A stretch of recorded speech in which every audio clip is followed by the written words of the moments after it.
O ba hindi nakikiisa ang Iglesia ni Cristo sa pagdiriwang ng tinatawag na Christmas o Pasko? Mga kaibigan, ang Pasko o Christmas ng mga Katoliko at Protestante ay isang kapistahang pagano na isinakristyano. Grabe talaga ang banat nitong mga kaanib at mga ministro sa Iglesia ni Manalo. Katoliko talaga. Ang paulit-ulit na binanata nila, hindi daw nila ginugunita ang Disyembre 25 dahil ito'y kapistahan ng mga pagano. Pero nakapagtataka, okay lang pag New Year, kahit kung tingnan natin ang kasaysayan na ang New Year nanggaling sa mga pagano.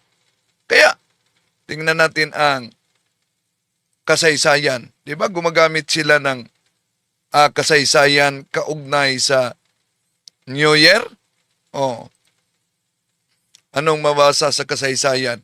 Ito po. Sa World Book Encyclopedia, ang New Year ay galing sa mga pagano, sa Diyos-Diyosang si O ba Janos. hindi nakikiisa ang Iglesia ni Cristo sa pagdiriwang ng tinatawag na Christmas o Pasko? Mga kaibigan, ang Pasko o Christmas ng mga Katoliko at Protestante ay isang kapistahang pagano. Damay si Marcoleta. Bakit? Pag-greetings pa si Marcoleta sa New Year, oh. Tingnan natin ang greetings ni Marcoleta. Isang maligaya, payapa at makabuluhang bagong taon sa ating lahat. Hinahangad ko na sa darating na bagong taon ay ibayang pagpapala ang makakamit ng bawat isang pamilyang Pilipino. Happy New Year po sa ating lahat. Oh, Happy New Year, di ba? So, lumitaw tuloy na double standard itong banat ng INC. Hindi pwedeng gagamitin ang Desyembre 25 bilang selebrasyon dahil para sa kanilang propaganda galing sa pagano. Pero, sa New Year, abay ipinagdiwang nila. At hindi lang yan. Kung tingnan natin ang kanilang banat din, grabe, binanatan din ang simbahang Katoliko kaugnay sa mga sagradong imahe. Ano ang sabi ng ministro? Agad ka na daw manikluhod sa isang larawan o sa isang krus. At pagka nakaluhod ka, ang sabi ng pare, sabihin mo, sinasamba kita. And totoo, doon pa lang ka, Joel, sa aktwasyon, nakaluhod. At doon sa sinasabi, halata mo na kahit itanggi pa hindi kami sumasabat, ba't ka nakaluhod? Tingnan niyo ang magasin nila. Liwanag Magasin ng INC. Ang mga miyembro ng INC lumuluhod habang nakahiga si Felix Manalo. So kung ang pagluhod katumbas ay pagsamba, aaminin ba nila na sinamba nila si Felix Manalo? Tatalakayin natin ito.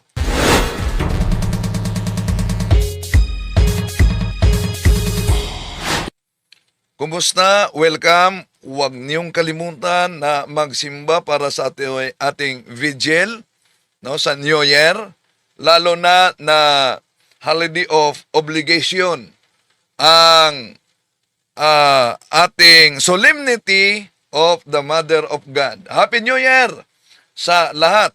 At sa ating mga suking taga-subaybay, inanyayahan natin huwag kalimutang pindutin ang like sa ating live at huwag din kalimutang mag-subscribe kung bago ka lang at pindutin ang bell button para updated kayo, mag-comment at i-share ninyo. Alam ko na napaka-busy sa oras na ito at naghahanda para sa ating Vigil Mass, pero tatalakayin muna natin ito mga kapatid dahil mula pa noon hanggang ngayon paulit-ulit na propaganda at banat ng mga INC sa pananampalatayang Katoliko.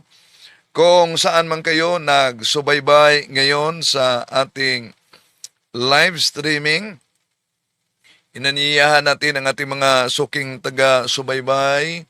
Huwag kalimutang i-comment kung saan kayo nakabase ngayon sa iba't ibang bahagi sa ating bansa para una ating malaman kung saan nakabase kayo, lalo na sa mga OFW, di ba? Sa ating mga kapatid din na nagsubaybay sa iba't ibang bahagi sa ating bansa, sa iba't ibang bahagi din sa bansa at sa mga OFW, no? Hello, welcome sa inyo. Advance Happy New Year. Ilang oras na lang, no? Sana huwag kayong magpaputok, ha? Sana wala yung mga pampaswerte dahil iyon ang tunay na idolatry. Kaya, di na natin patatagalin pa mga kapatid. Alam nyo naman, at siguro kung binasa ninyo ang mga nag-comment sa comment section, may mga nagagalit sa akin. Bakit daw umano na palaging binanatan ang Iglesia ni Cristo? Oh. Ang ating ginawa ang pagsagot lamang sa kanilang tuligsa. Hindi po inaatake natin sila mga kapatid. Ating kinokorek yung mali nila. Halimbawa, O ba hindi nakikiisa ang Iglesia ni Cristo sa pagdiriwang ng tinatawag na Christmas o Pasko? Mga kaibigan, ang Pasko o Christmas ng mga Katoliko at Protestante ay isang kapistahang pagano na isinakristyano. okay. Kung yon ang argumento talaga ng mga INC na ang Pasko ay sa pagano, ang tanong natin diyan, bakit sa kanilang Pasugo magazine, lalo na yung Pasugo 1952 sa pahina 64, alam niyo ba kung ano ang nakasulat? Dahil ang kanilang argumento ay ang Pasko-Pasko sa pagano. Napakinggan niyo naman. Ito po ang mabasa mga kapatid. Ang Pasko ng Kristiyano kung may aginaldong dapat tanggapin, ito ay si Kristong sumilang sa bilin. O, malinaw sa kanilang Pasugo magazine, noong 1952 na tinatawag nilang Paskong Kristiyano. Ibig ba sabihin, dahil noong 1952, hindi pa tinuturuan ng mga INC minister ang mga miyembro nito na kaugnay sa doktrina sa paganong kapistahan sa Pasko. Kaya ang isinulat nila ay Pasko ng Kristiyano. At hindi lang yan, nauna natin yung tinatalakay mga kapatid, no? Kung ang Pasko ay sa pagano at dapat hindi talaga ipagdiwang, double standard sila. Dahil Disyembre 25, napatunayan naman natin, pinuputol-putol nila, pinagchap-chap lang nila ang Aklat Katoliko. Yun po'y malinaw na deception. Pero, bakit sinabi nating double standard ang kanilang pangaral? Hindi pwedeng ipagdiwang ang Disyembre 25 dahil ito'y sa pagano daw. Pero, ang pagdiriwang sa New Year, na wala namang mabasa sa Biblia, na utos, kanilang pinagdiwang. Saan ba galing? Eto, balikan natin ang mabasa sa The Word Book Encyclopedia Volume 13, page 1960, New Year's Day Early Customs. Oh, ito The earliest of the ancient nations had customs that celebrated New Year's Day. In ancient Rome, the first day of the year was given over honoring Janus, the god of gate, and the door and the beginnings and ending. The month of January was named after this god. Kaya nga, tinatawag na Janus. Ngayon, kung ang Disyembre 25 para sa kanila ay may kaugnayan sa pagano na nasagot na natin, bakit ipinagdiwang nila ang New Year na malinaw naman yan? Nasa pasugo pa nila, oh. Sa Pasugo Magazine, 1971, page 1, we, Church of Christ, Iglesia ni Cristo members, also greet one another, and our fellow men, Happy New Year with all sincerity. Oh, ngayon, yun ang dahilan kung bakit nag-greet si Senador Marcoleta. Isang maligaya, payapa at makabuluhang bagong taon sa ating lahat. Hinahangad ko na sa darating na bagong taon ay iba yung pagpapala ang makakamit ng bawat isang pamilyang Pilipino. Happy New Year po sa ating Oh, lahat. Happy New Year, Senador Marcoleta. Pero, na-research kaya, magaling mag-research ito si Senador Marcoleta, kung saan galing ang New Year. Di ba? Ayaw nila ng Disyembre 25 dahil sa pagano daw. At ayon sa kanila, hindi ito tahasang inuoto sa Biblia bilang petsa ng kapanganakan ng ating Panginoong Hesus. Pero sa New Year, Enero 1, mas lalong walang utos sa Biblia. Di ba? Na pag Enero 1, mag-greet kayo ng Happy New Year bilang relihiyosong okasyon. So, kung ang sukatan nitong palagi lang nagtuligsa sa atin mga kapatid INC, na wala sa doktrina, di mabasa sa Biblia, kaya bawal, dapat pareho silang hindi pagdiwang para sa INC dahil ang Enero 1, New Year, wala namang babasa na mag-greet kayo ng Happy New Year, di ba? Kung ang New Year ay maaring ipagdiwang ng INC na Iglesyang Tatag ni Felix Manalo, kahit hindi doktrina at kahit may paganong pinagmulan. Nakita nyo ba ang lohika? Abay, walang lohikal at patas na batayan mga kapatid para gawing espesyal na selebrasyon ang New Year. Pagkatapos, ipinagbabawal ang December 25 dahil sa pagano umano ang paggamit ng pagan argument laban sa Christmas mga kapatid ay non sequitur. Bakit? It does not follow. Dahil tinanggap nila ang New Year na kung sisilipin, galing sa mga pagano ang New Year. Asan ang lohika, mga kapatid, sa ganitong ori ng aral, hindi consistent sila. At hindi lang yan. Binanatan tayo. Ano daw? Kaugnay sa pagluhod. Ito. Balikan natin mga kapatid. Ang pahayag mismo ng ministro ni Felix Manalo. Agad ka na daw manikluhod sa isang larawan o sa isang krus. At pagka nakaluhod ka, ang sabi ng pare, sabihin mo, sinasamba kita. And totoo, doon pa lang ka, Joel, sa aktwasyon, nakaluhod.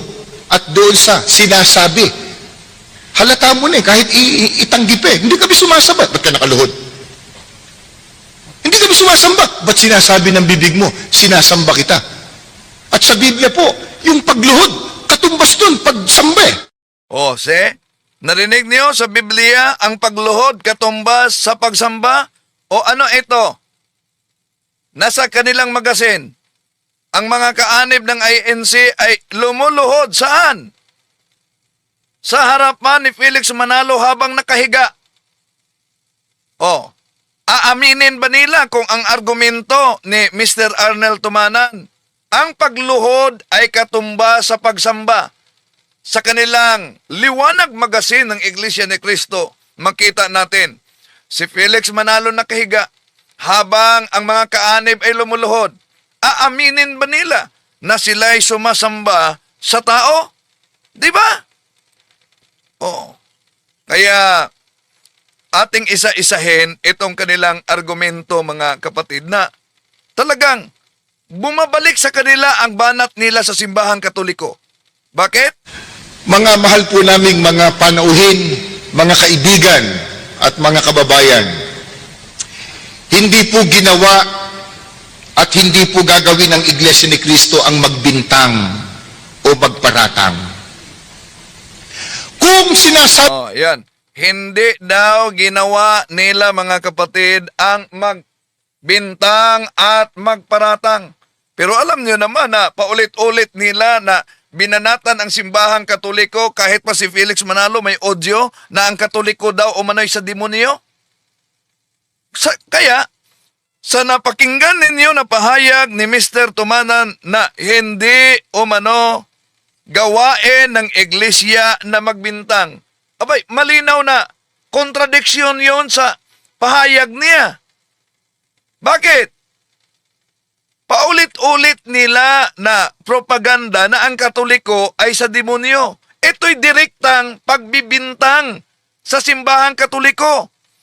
Dahil ang pag-ugnay ng isang pananampalataya, lalo na sa simbahang Katoliko na pinanggalingan ni Felix Manalo, na ayon sa kanila'y sa demonyo, yun ay akusasyon. Hindi yan simpleng doktrina lang, di ba? Kaya, hindi tama ang pahayag na hindi daw gawa ng INC ang pagbintang. Sapagkat, pansin nyo naman, ang pagsasabi na ang Katoliko ay sa demonyo, yun ay isang malinaw na paulit-ulit na propaganda at pagbintang sa pananampalatayang Katoliko. Di ba? Okay. Isa-isahin natin ang pagsagot dahil itong videong ito kasi kumakalat din ito at pinasapasa. Kaya makatulong kayo, mga kapatid, kung itong ating talakayan ngayon, ipasa din ninyo sa mga kapwa Katoliko. Sabi man po namin na ang kinagis ng relihiyon, O, yon. Ang topic talaga nila, kinagis ng relihiyon, ang simbahang Katoliko. So, kaya si Felix Manalo galing sa simbahang Katoliko. So, unang Juan 2:18, nandito na ang mga Antikristo, sila'y galing sa atin, ngunit sila'y humihiwalay sa atin upang makilala na sila'y hindi talaga kasama natin. ang Iglesia Katolika Romana, sumasamba sa larawan. Alam po ba ninyong inuulit lang namin yung Inuulit lang nila ang nabasa. Alam namin na may nabasa kayo. Pero, kahit inuulit ninyo, hindi nyo naunawaan ang binasa ninyo sa mga aklat Katoliko. Bakit? Kung para sa kanila, mga kapatid, bawal ang larawan, bawal ang imahe, bawal ang monumento, yon ang nasa Exodo Kapitulo 20, versikulo 3-4. Huwag kang magkakaroon ng ibang Diyos sa harap ko. Huwag kang gagawa para sa iyo ng isang larawang inanyuan. Pero ang tanong dito, alam niyo ba, bakit sa mismong Pasugo Magazine, Marso 1962, sa pahina 2, isinulat ni Mr. Benjamin Santiago, may larawan, may medalya ni Felix Manalo. Alam ba ninyo yan? Ito, sa Pasugo Magazine ninyo yan. Katulad din naman sa larawan ng medalya ni kapatid na Manalo. Hindi lahat na paggawa ng larawan ang ipinagkakasala ng Diyos. Iyan ay nasa pinag-uukulan ng larawan.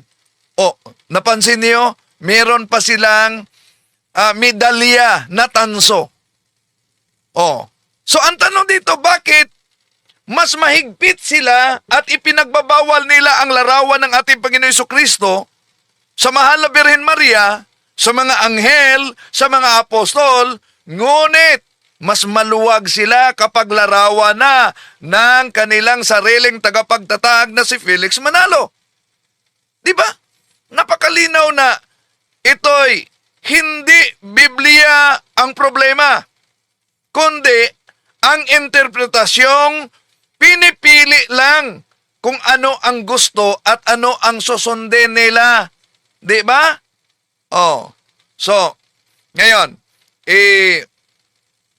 tuloy natin mga kapatid dahil ginagamit nila itong aklat na ito. Siya ang inyong pakinggan, ang aral katoliko. Ito mga kapatid, ating ituloy.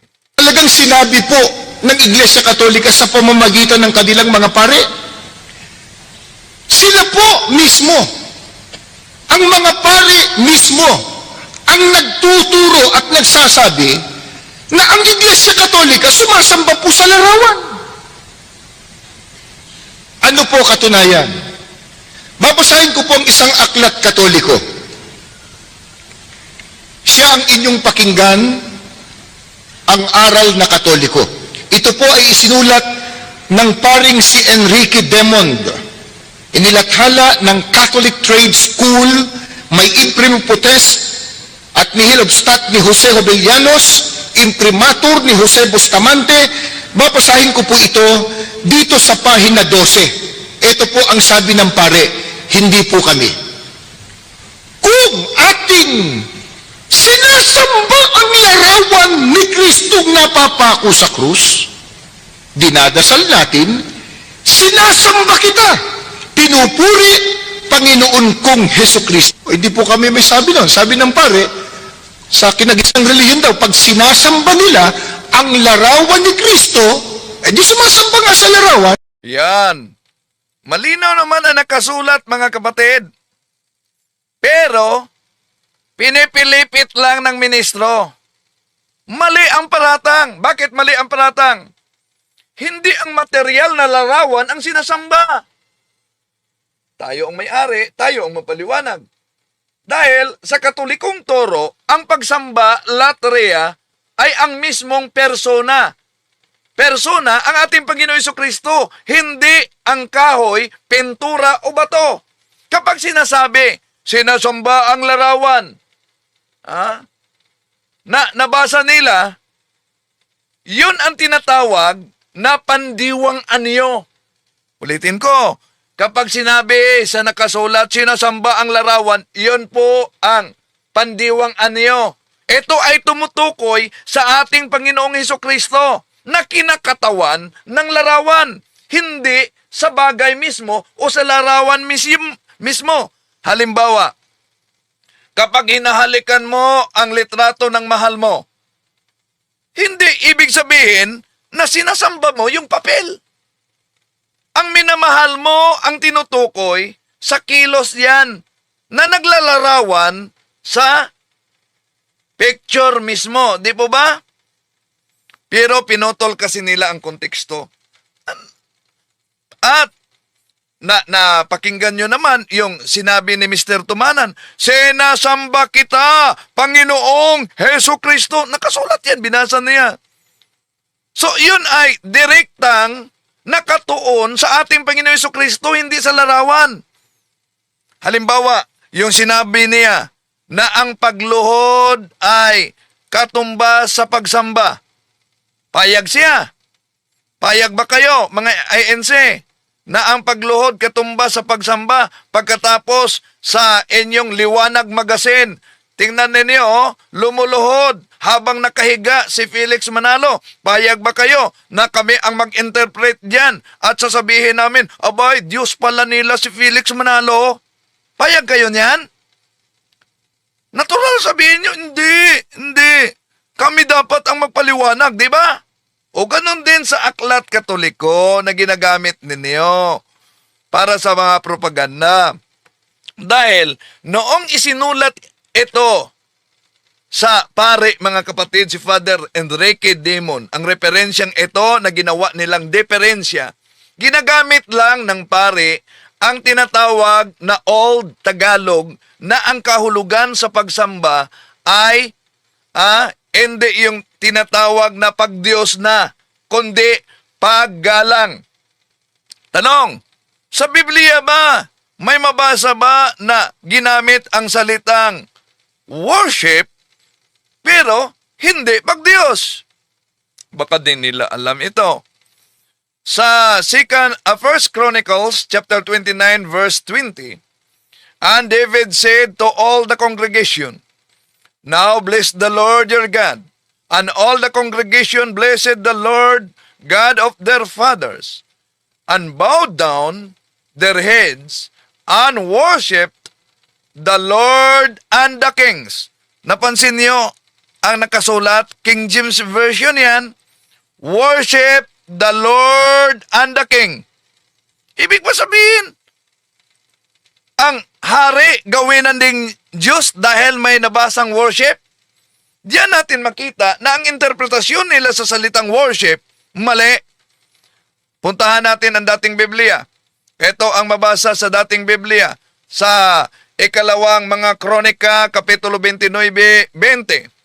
At sinabi ni David sa buong kapisanan, ngayon purihin ninyo ang Panginoon ninyong Diyos, at ang buong kapisanan ay pumuri sa Panginoon, sa Diyos ng kanilang mga magulang, at iniyukod ang kanilang mga ulo, at sumasamba sa Panginoon at sa hari. Ngayon, dahil mabasa diyan na ang ginamit natin, dating Biblia, mabasa diyan na sinasamba ang Panginoon at hari.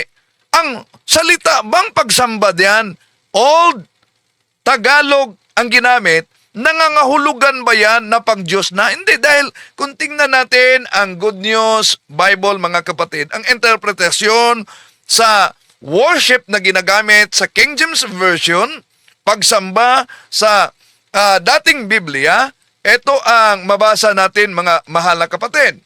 Then David commanded the people, praise the Lord your God, and the whole assembly, praise the Lord, the God of their ancestors, and they bowed low and gave honor to the Lord and also to the King. So dito makita natin kung gagamitin natin ang Biblia at ang common sense na pag salitang worship, hindi pala automatikong pag Diyos na.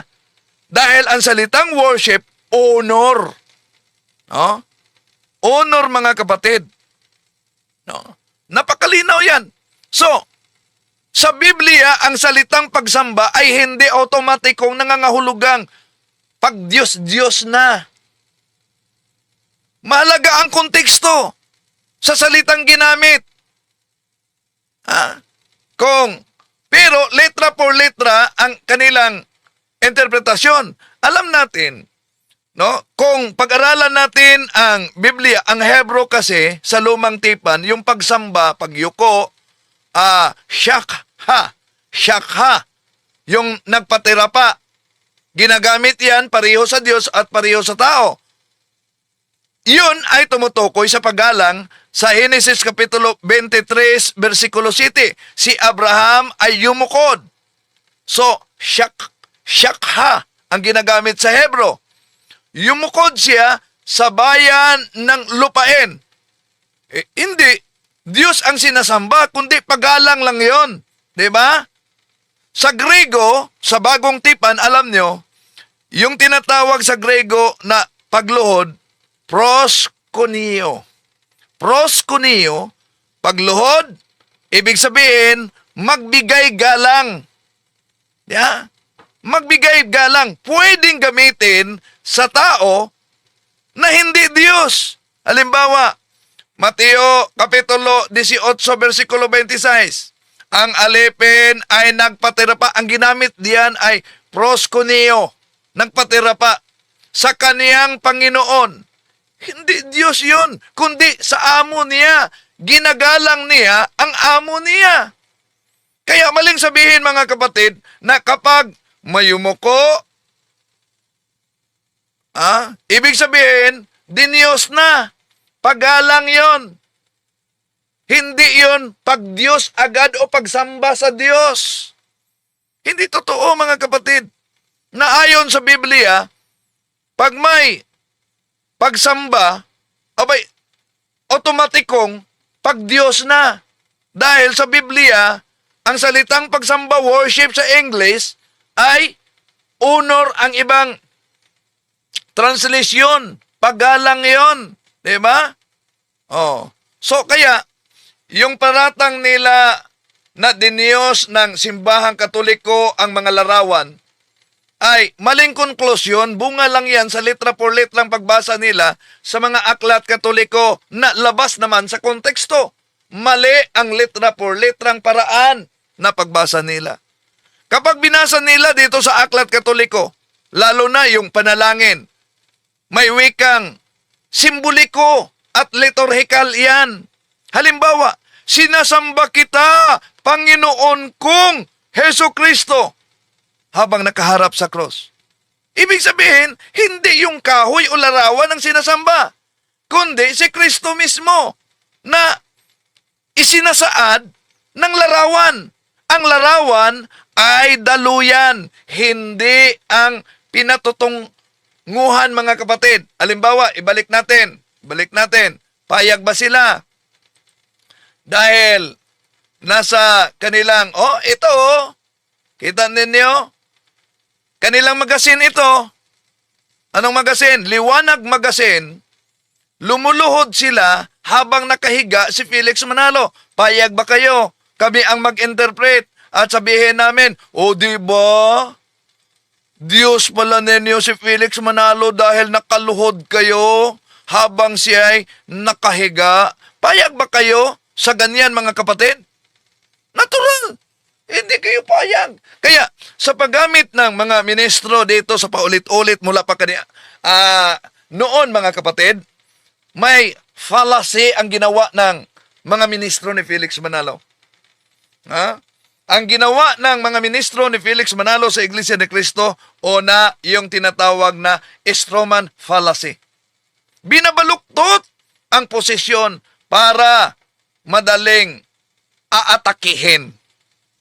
At meron din silang tinatawag na quote mining fallacy. Pinuputol-putol ang teksto para magmukhang mali.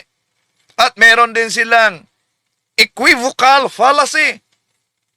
Pinaghahalo ang sinasamba ang Diyos at paggalang sa banal. Yun.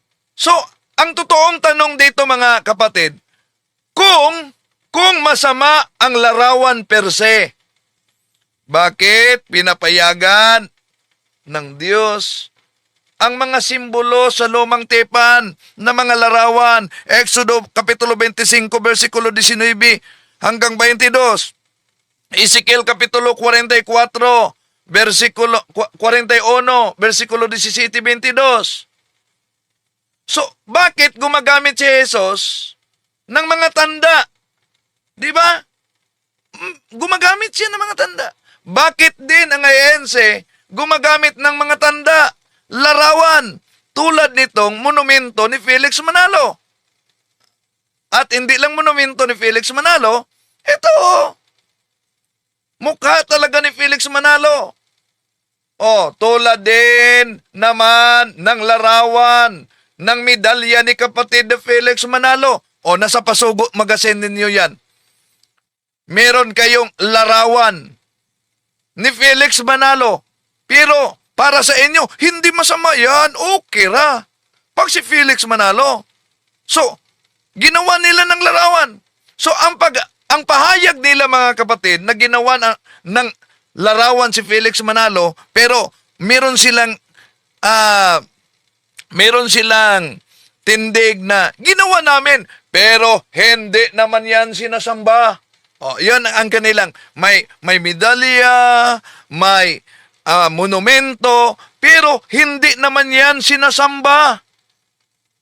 Yung pahayag na ginawa nila ng larawan pero hindi sinasamba, ay hindi automatic kung dipinsa yan laban sa isyo ng idolatria o isyo ng inconsistency sa kanilang doktrina. Lalo na kung napakahigpit nilang ipinagbabawal ang paggawa ng larawan sa ating Panginoong Hesukristo, sa mga apostol, sa mga propeta at sa mga anghel, pero okay lang kay Felix Manalo. Di ba? May malinaw na inconsistency sa kanilang aral. Kung itinuturo nila, mga kapatid, na bawal ang paggawa ng larawan batay sa Exodo Kapitulo 20, versikulo 3 hanggang 5. Bakit may opisyal na larawan si Felix Manalo ayon sa publikasyon nila na inapakita natin, at bakit may monumento na inaalayan pa nila ng bulaklak? So, ibig sabihin, ang punto ng usapin, mga kapatid, ay hindi lang yung pagsamba, kundi ang paggawa at ang paggamit ng larawan mismo. Di po ba? So, iisang pamantayan dapat ang gamitin. Bakit? Kapag Katoliko ang may larawan, anong pamantayan nila? Idolatry. Kapag leader ng INC ang may larawan, hindi naman namin yan sinasamba. So, kung ganon, anong tawag? Dobleng pamantayan. Ang umiiral dyan, double standard. Di ba? So, ang larawan, mga kapatid, ay simbolo ng paggalang. Hindi automatikong ang larawan ay Diyos. Maging sa katekismo na binasa nila, napakalinaw. Hindi sinabing ang larawan ay Diyos. Hindi niluluhuran ang kahoy o ang piktura, mga kapatid. Ang paggalang ay papunta sa kinatawanan, hindi sa material.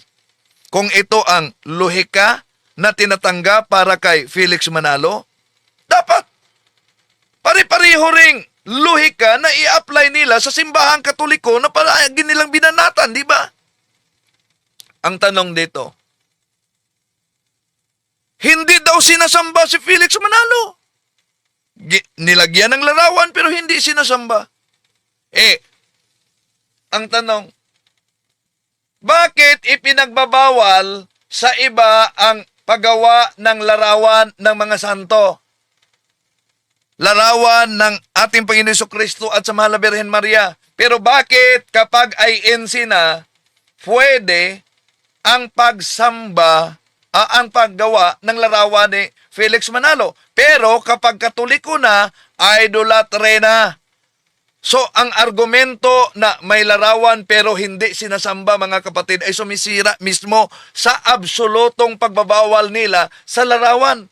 Kapag ina-apply nila ang lohikang ito, mga kapatid, sa sarili, dapat i-apply nila sa lahat. Kung hindi, malinaw, napakalinaw, and consistency talaga. Ang problema, hindi ang larawan. Ang problema, pinipili lang nila. Yan. Tuloy natin ang ministro ni Felix Manalo.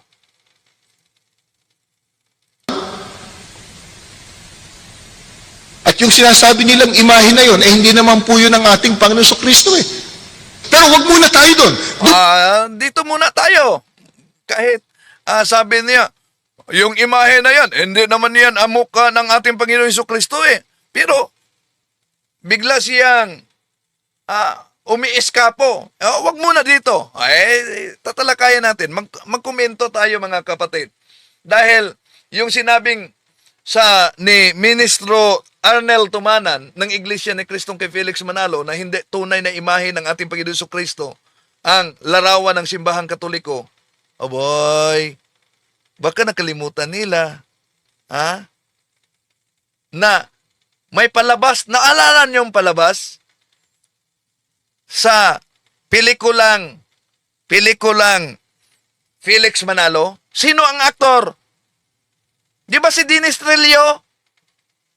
Ang tanong, kung ang argumento nila, hindi naman tunay na imahe ng ating Panginoon Jesucristo ang larawan ng simbahang Katoliko. Granting without accepting na yun ang kanilang argumento. O yung pelikula ni Felix Manalo, ang mukha ba ni Felix Manalo ay si Dennis Trillo? Tandaan natin, mga kapatid, sa aral ng simbahang Katoliko, hindi natin sinasamba ang material na larawan. Ang larawan ay nagpaalala lang. Representation lamang ito. Pagalang veneration, hindi adoration. Old English ang ginagamit na pagsamba. So kahit hindi eksaktong etsura ng ating Panginoon Jesucristo ang nasa imahe, pero malinaw kung sino ang tinutukoy. hindi pwedeng magiging double standard tulad ng ANC. Bakit? Kung ang argumento ng ANC, mali dahil hindi tunay ang mukha. Abay, lalo itong babagsak na argumento mga kapatid. Bakit? Kapag tingnan natin ang pelikulang Felix Manalo, kung saan, sino ang gumanap? Ginampanan yon ni Dennis Trillo si Felix Manalo, di ba? Tunay na tao at aktor ang makikita, pero hindi si Felix Manalo. Di ba? Bagsak ang argumento nila. Gayon man, kung tingnan natin, eto pakita ko. Si Felix Manalo daw. Pansinin ninyo, ang gwapo ni Felix Manalo. Si Dennis Trillo. Kaya kung ang argumento niya, hindi naman yon ang larawan ng ating Panginoon Jesucristo. Bakit ito? Larawan ba ito ni Felix Manalo? Pero inaalala, ang problema lang dito mga kapatid, may larawan na kumakalat. Ano? Yung mga kaanib, hinalikan nila, sino? Si Dennis Trillo sa, ito na nagdala sa Felix Manalo. Hinalikan. Makita ninyo yan? Hinalikan nila. So kung gayon, ibig ba sabihin na diniyos na nila si Dennis Trillo na naglalarawan kay Felix Manalo? So, prinsipyo ang usapan dito mga kapatid. Yun. Kung ipinagbabawal ng reliyosong larawan dahil hindi tunay itsura, abay, dapat parehong pamantayan ang ipatupad. Hindi pwedeng kabit-balikat ang mga imaheng niluwalhati at nakita nyong hinahalikan pa na hindi naman tunay itsura ni Felix Manalo. Di ba? Ang sukatan ay gawa, hindi sino ang gumagawa. Ang batikos ng ANC sa larawan ng simbahang Katoliko ay self-defeating talaga mga kapatid. Sa Katoliko, malinaw ang turo.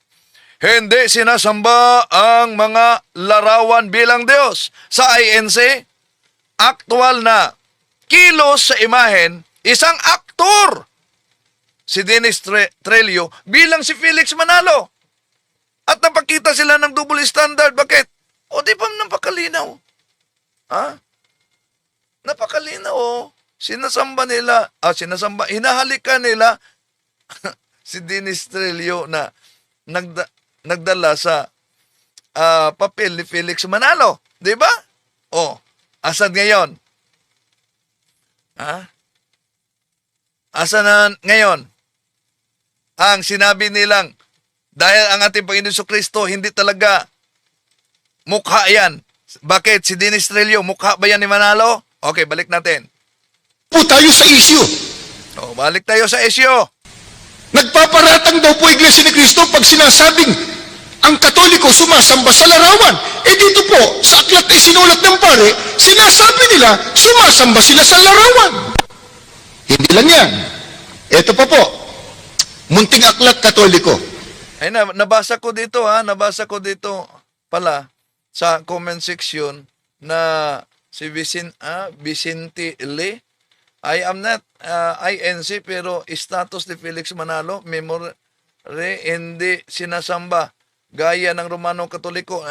Ngayon, yung inaalaya nila kung ang interpretasyon nila sinasamba ng diniyos ng Romano Katoliko, bakit inaalaya nila ng bulaklak ang monumento ni Felix Manalo? Di ba? Okay. Hinahalikan nila ang larawan ni Dennis Trillo. Okay. Tuloy natin mga kapatid. Anong sabi ni dito? Ang pamagat po ay katisismo. Ito na naman. Ito ang ginagamit. Katisismo. Ito po ay tinagalog ng paring si Luis de Abisquita. Pakinggan po ninyo ang kanyang sinasabi dito sa pahina 79 pagkatapos po at 82. Bago ito mga kapatid, di ba, sabi niya, hindi ito paratang, nabasa lang namin sa aklat. Oh, hindi daw paratang ng INC. Nagbabasa lang daw umano sila sa aklat ng paring Katoliko na sinasamba ang larawan. So, hindi ito makatweran mga kapatid at mananatiling maling paratang. Kahit may sipi sila sa aklat na binabasa nila. Kung mali ang pagbasa, mali ang interpretasyon, kaugnay sa teksto, kaya mali. Ang tinatawag diyan ay selective quotation fallacy. Kapag may aklat na Katoliko na ginagamit nila ang salitang sinasamba ang larawan sa konteksto ng panalangin ng simbahang Katoliko sa ating Panginoon Jesucristo, ang larawan ay kumakatawan lang sa Panginoong Jesucristo. Nagpaalala lang sa Panginoong Jesucristo. Hindi ibig sabihin na itong kahoy, itong pintura, yon ang mga Diyos-Diyos ng simbahang Katoliko. Kung inuurong sa konteksto mga kapatid, yung pag-unawa ng literal na ginagamit sa mga ministro, maling paratang yon. Ang ginawa ng mga ministro ni Felix Manalo sa Iglesia ni Cristo ay literalist reading sa mga aklat. Pero salungat sa paliwanag ng mismong simbahang Katoliko. May malinaw na turo ang simbahang Katoliko. Iniwasan yan ng mga ministro. Sa doktrina ng simbahang Katoliko, hindi natin diniyos ang mga larawan. Ang pagsambang ginamit, yon ay paggalang. Ang parangal ay dumaan sa larawan patungo sa representation, patungo sa tinutukoy mismo sa naturang larawan. Ito ang malinaw na pagkakaiba. Di ba? Latria, pagsambang uko lamang sa Diyos, dulia, hyperdulia, paggalang sa mga banal. Yun ang wala sa theology nila. Kung babasahin natin ang linya na hiwalay sa ganitong doktrina, mga kapatid, deliberate o ignorante ang konklusyon na diniyos ang mga larawan. So, kung hindi paratang, sabi niya, hindi ito paratang, bakit pa ulit-ulit na propaganda? Kung totoo ang sinabi, hindi kami nagparatang, bakit ginagamit nila sa mga sermon at pasugo at sa debate? Inuugnay ang Katoliko sa idolatria at sa demonyo. Hindi binanggit ang opisyal na paliwanag ng simbahang Katoliko. So, ang patuloy na pagpaulit-ulit sa maling akusasyon ay hindi simpleng pagbasa ng aklat, kundi ito'y isang propaganda laban sa simbahang Katoliko. Di ba? Oh, payag sila dahil mabasa natin, nakita natin na lumuluhod sila sa harap ni Felix Manalo batay sa kanilang liwanag magasin. Payag sila na tayo magbigay ng konklusyon. So, ang pagsasabing hindi kami nagpaparatang, binasa lang namin ang aklat, yun ay palusot lang. Kung mali ang interpretasyon, kung inaalis ang konteksto, tinatanggihan ang opisyal na paliwanag ng simbahang Katoliko na kanilang tinutuligsa. Paratang pa rin ito at hindi ito magiging totoo dahil lamang may sipi sila mula sa aklat Katoliko na pinuputol-putol nila. Okay, tuloy natin mga kapatid. Pagbangon mo sa banig, sabi, natutulog ka. Gusto kasi banig noon no? Ngayon, hindi na yata uso banig Pagbangon mo sa banig, Hindi na pala uso sa INC ang banig Okay hindi na uso banig. agad kang manikluhod sa harap ng isang krus o isang mahal na larawan. Bakit daw? Ituloy natin. Kung maninikluhod ka sa tapat ng altar, magwika ka ng ganito, sinasamba kita. Alam niyo mga kapatid, itong ginamit sa ministro, pakita ko sa inyo ha. May kopya tayo. Isang oring pandaraya ito. Bakit? Ito ang nagkasulat. Sa pagbangon mo sa banig, ay agad kang manikluhod sa harap ng isang krus o sa isang mahal na larawan. Kung manikluhod ka sa tapat ng altar, magwika ka ng ganito, sinasamba kita. Pagkita ko sa inyo ang nakasulat talaga ha. Eto, di ba? Napakalinaw na isang oring pandaraya to. Pansinin ninyo mga kapatid. Ito ang nakasulat. Sa pagbangon mo sa banig, ay agad kang manikluhod sa harap ng isang cross o sa isang mahal na larawan. Mangyaring mag-antanda ka muna at saka magdasal ng tatlong ama namin, Santissima Trinidad, sa Diyos Ama, ay hingin ka ng pananampalataya, 10 ng pag-alala, nang di mo siya makalimutan. Sa Diyos Anak ay daraing ka ng pananalig at pati pa naman ng bait na ikinikilala mo sa Kanya at sa Espiritu Santo. Ngayon, ang tanong, asan ngayon ang sinasabi nilang, sinasamba kita? Di ba? Balik natin ha. Kung maninikluhod ka sa tapat ng altar, magwika ka ng ganito, sinasamba kita. Hindi po kami may sabi. Dito po sa aklat na sinulat ng pare, ang utos, pagbangon mo sa banig, ni hindi ka pa daw nakapaghihilamos. Ayan. Asan doon ang sinasamba kita?